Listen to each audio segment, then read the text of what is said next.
नमस्कार मित्रों, आप सभी का स्वागत है आपके अपने चैनल अवस्थीज पे। आज हम आपके लिए लेकर आए हैं एक ऐसी प्राचीन कथा जो हमें बताती है कि सच्ची श्रद्धा, पतिव्रता धर्म और तुलसी माता की आराधना किस प्रकार से परिवार और सुहाग की रक्षा कर सकती है। यह कथा सत्यभामा, भगवान श्री कृष्ण और एक धर्म पतिभक्त नारी सुभद्रा के बारे में है। कहानी में हम देखेंगे कि कैसे एक सरल सी भक्ति ने मृत्यु को भी झुकने पर मजबूर कर दिया। तो चलिए इस अद्भुत सी कथा को हम शुरू करते हैं। एक बार देवी सत्यभामा ने भगवान श्री कृष्ण से पूछा, हे प्रभु, रुक्मिणी रोज तुलसी को जल चढ़ाती है और इसके पास दीप जलाती है, इसका क्या कारण है? सत्यभामा की जिज्ञासा सहज और पवित्र थी। भगवान श्री कृष्ण मुस्कुराए और बोले, यह प्रश्न बहुत अच्छा है। तुलसी हमारे बीच सबसे श्रेष्ठ वृक्ष मानी जाती है और इसके पीछे एक पुरानी कथा है। एक नगर में श्याम सुंदर नामक एक वैश्य रहता था। धन धान्य सुख संपत्ति सब कुछ था, पर एक आंतरिक शून्यता उसे और उसकी पत्नी को परेशान करती थी कि वे निसंतान थे।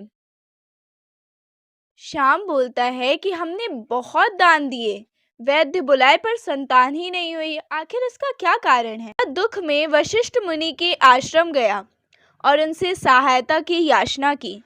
मुनि ने दिव्य दृष्टि से देखा और बताया कि पिछले जन्म में तुमने एक भूखी गाय को बहुत अनादर किया था, उसी कारण तुम पर उस गाय का श्राप है।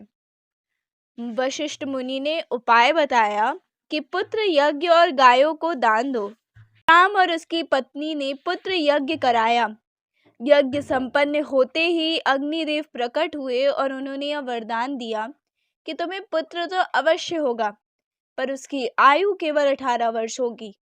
पर श्याम और उसकी पत्नी ने यही चाहा कि कम से कम वंश चले, तो उन्होंने पुत्र को सम्मान से पाला और उसे गुरुकुल में शिक्षा के लिए भेज दिया। बालक बहुत ही ज्यादा तेजस्वी था, गुणवान था, पर मृत्यु की छाया हमेशा उसके साथ रहती थी। बेटे के विवाह की चिंता बढ़ गई, क्योंकि उनको डर था कि यदि वह बिना विवाह के मर गया तो उसकी पत्नी जीवन भर विधवा रहेगी।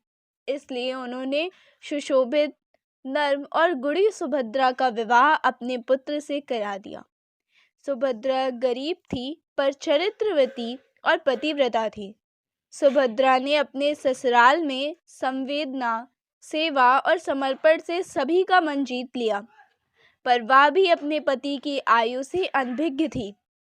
जब पति की आयु नजदीक आई, तब सुभद्रा ने अपने ससुराल वालों से कहा कि मुझे एक दीपक और एक जल का घड़ा तथा एक गाय दे दीजिए, जिससे मैं अपने सुहाग की रक्षा करूंगी। सभी आश्चर्यचकित हो गए, पर सुभद्रा बहुत ही ज्यादा दृढ़ निश्चयी थी।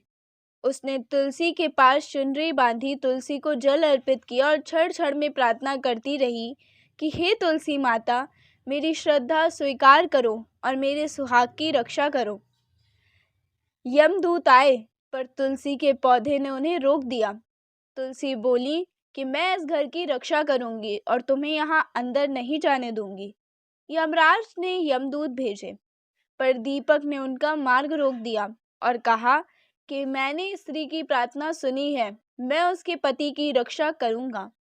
फिर जल ने भी यमदूतों को चेताया कि तुम्हारी नरक की आग मेरी वजह से बुझ जाएगी।